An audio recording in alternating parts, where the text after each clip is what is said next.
السلام علیکم ناظرین، آپ کا میزبان اسد اللہ بھٹی آج کے ویلاگ کے ساتھ حاضر ہے۔ سب سے پہلے جو میں آپ سے گزارش کرتا ہوں کہ ہمارے اس چینل کو سبسکرائب کریں، ویلاگ پسند آئے تو اس کو لائک کریں، اگر ہو سکے تو اپنے فرینڈس میں شیئر بھی کریں تاکہ اس کو کچھ پذیرائی ملے۔ ناظرین، گزشتہ کئی دنوں سے، خاص کر کے ایک ڈیڑھ ہفتے سے یہ بات کھل کے سامنے آ رہی ہے کہ ریاستی ادارے ہمارے جتنے بھی ہیں وہ ایک پیج پہ نہیں ہیں۔ یہ ہماری بدقسمتی ہے۔ یہ اس وجہ سے بدقسمتی ہے کہ عدلیہ کا جو رجحان ہے وہ ایک الگ طرف سے ان کو دھکیلا جا رہا ہے، اور ہماری اسٹیبلشمنٹ الگ ہے اور فوجی اسٹیبلشمنٹ جو ہے الگ ہے۔ سب سے پہلے ہم بات کرتے ہیں ہماری عدالت کی، معزز عدالت کے جج صاحبان کے، جس طرح کے یہ کھلے ریمارکس ایک دوسرے کی طرف آ رہے ہیں، خاص کر کے جو یہ کیس ہوا ہے مخصوص نشستوں کا، تو ایسا کبھی ہوا ہی نہیں۔ یہ ایک قسم کا ایک الگ سے ایک جج صاحبان کا آپس میں ایک وہ ایکشن کا ری ایکشن ہے کہ ہر کوئی اپنی اپنی رائے دے رہا ہے، اور اس سے لوگوں کو یہ گمان گزرتا ہے کہ ہماری عدلیہ بھی، جیسے بندیال صاحب کے زمانے میں یا ثاقب نثار مختلف اور ججز تھے، کھسرو صاحب، اس زمانے میں ڈیویژن تھی، تو اس میں بھی تھوڑی سی بو آ رہی ہے کہ شاید اس میں بھی عدلیہ میں بھی جو ہے کچھ گروپس ہیں جو الگ الگ اپنی رائے رکھتے ہیں، جس کی وجہ سے عوام جو ہے تھوڑے سے کنفیوز ہو گئے ہیں۔ دوسرا، جو لگاتار فیصلے آئے ہیں پی ٹی آئی کے حق میں، جس میں سائفر کیس کا بہت بڑا فیصلہ تھا، اور اس کے علاوہ 190 ملین پاؤنڈز کے کیس کے حوالے سے ریمارکس اور فیصلہ تھا، اور ابھی عدت کیس کا فیصلہ بھی آنے والا ہے، تو اس سے یہ لگتا ہے کہ عدلیہ کا ٹلٹ جو ہے وہ پی ٹی آئی کی طرف ہو گیا ہے۔ چاہتے یا نہ چاہتے ہوئے بھی ان کو تھوڑا سا ریلیف مل رہا ہے ان کے لوگوں کے مطابق، اور ان کے لوگ بھی جو ہے اتنے وہ سیانے ہیں کہ وہ اس قسم کے ریلیف کے باوجود بھی عدلیہ کو جو ہے سمجھنے سے قاصر ہیں۔ وہ عدلیہ پہ باقاعدے پریشر بنائے رکھے ہوئے ہیں، کبھی کسی کو ٹاؤٹ کہتے تھے ان کے جو ترجمان ہیں، کبھی کسی کو کیا کہتے تھے، ججز کو ان کے بارے میں کیا ریمارکس دیتے تھے، وہ کسی سے ڈھکی چھپی بات نہیں۔ لیکن ان کا بھی یہ ٹیکٹکس ہیں کہ کسی طرح بھی ہم عدلیہ کو پریشر میں لا کے ایسے فیصلے کرائیں، اس کے بعد پھر تھوڑی سی بات کریں تاکہ لوگوں کو بھی پتہ چلے کہ ہمارے ساتھ کتنا ناانصافی ہوئی تھی، اور عدلیہ کتنے بڑے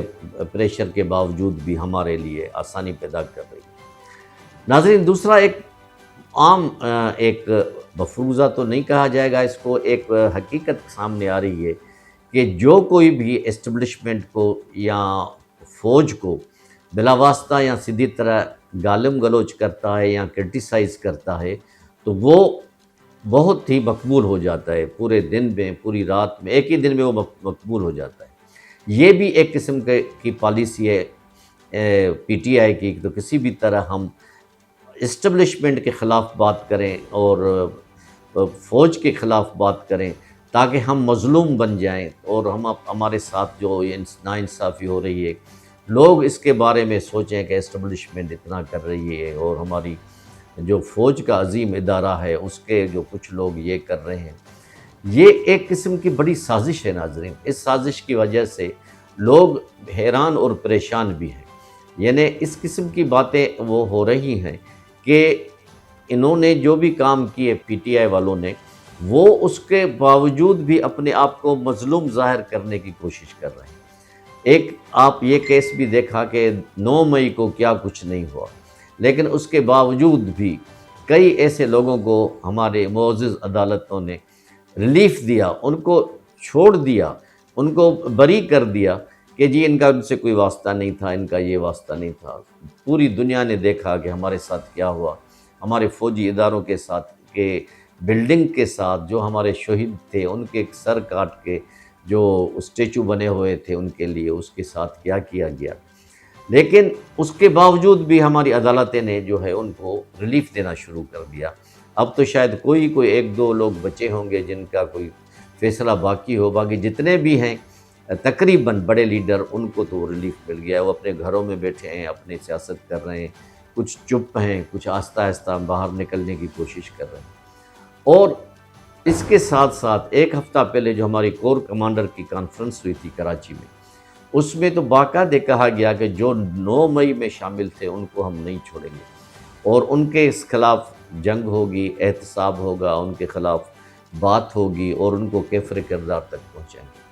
تو اس کے باوجود جس طرح کی ہماری عدالت فیصلے کر رہی ہے،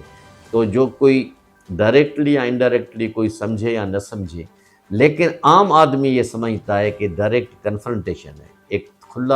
کھلی جنگ ہے اسٹیبلشمنٹ کے خلاف، عدلیہ کی اور حکومت کے خلاف اور بلا واسطہ فوج کے خلاف۔ تو اس طرح پھر ہم کہاں جا رہے ہیں؟ اس طرح ہم آپ دیکھیں کہ ابھی ایک سنہری موقع ہمیں ملا ہے، وہ یہ ہے کہ انڈیا کے الیکشن میں آپ نے دیکھا کہ جو 400 کی سیٹیں کا دعویٰ کرنے والا مودی، ان کو ابھی اپنے لیے بھی 241 کے قریب سیٹیں ملی ہیں۔ یعنی یو پی سے جو ان کا بہت بڑا اسٹرانگ ہولڈ تھا، ان سے 30 سیٹیں اس کی چلی گئی ہیں۔ اور ایودھیا میں جو انہوں نے رام مندر بنایا، تو آپ دیکھیں قدرت کا ایک نظام ہوتا ہے، اس میں اس کے امیدوار کو 54,000 سے زیادہ سے شکست ہوئی ہے، یہ اپسیٹ شکست ہے۔ تو ہمارے پڑوسی ملکوں میں کیا کچھ ہو رہا ہے، اور اس کے اثرات سے ہم کوئی فائدہ بھی نہیں لے سکتے، کہ تاکہ ہم اپنی سفارتی اور فارن پالیسی کو ایسے بنائیں جو ہمارا ریجن پہ اپنی ایک کریڈیبلٹی ہو۔ لیکن بدقسمتی سے ہم اپنے مسائل میں ایسے الجھے ہوئے ہیں، ایک دوسرے کو اتنا دشمنی کی نگاہ سے دیکھتے ہیں۔ اس کا فارن انویسٹرز پہ، فارن انویسٹمنٹ پہ ناظرین آپ خود سوچیں کہ کیا اثر پڑے گا۔ یہ ہمیں چاہیے، ابھی بھی ہمارے پاس وقت ہے کہ ہم اداروں کی تذلیل نہ کریں، اداروں کا احترام کریں۔ ادارے جو ہیں ہماری ریاست کے حصے ہیں، ریاست اسٹرانگ ہوگی تو ہمارے مسئلے بھی حل ہوں گے۔ میں یہ نہیں کہتا کہ نواز لیگ کی حکومت جو آئی ہے، شہباز شریف پرائم منسٹر ہے، وہ اس نے کوئی سونے کی کھانے نکال دیے ہیں یا دودھ کی نہریں بہا دی ہیں۔ ابھی بھی لوگ پریشان ہیں، تنگ ہیں، مہنگائی ہے۔ لیکن یہ کہ اگر ہم تھوڑا بہت حکومت کو کام کرنے دیں، کم از کم 1 سال کی رزلٹ ہم دیکھیں کہ حکومت کیا کر رہی ہے۔ اگر ہم اپنے مفروضوں پہ کام کریں گے، اور جس طرح کی پالیسی اور پی ٹی آئی نے اپنائی ہوئی ہے، اپنی سوشل میڈیا کی ٹیم جو پنڈی میں ان کا کام کر رہی ہے، اور کچھ لوگ کہہ رہے ہیں کہ امریکہ سے بھی کام کیا جا رہا ہے، جس طرح ہم اپنے فوج کے لیڈرز کو وہ غلط الفاظ سے نواز رہے ہیں، کیا اس سے ہمارا امیج بہتر ہو سکتا ہے؟ یہ سوچنے کی بات ہے ناظرین۔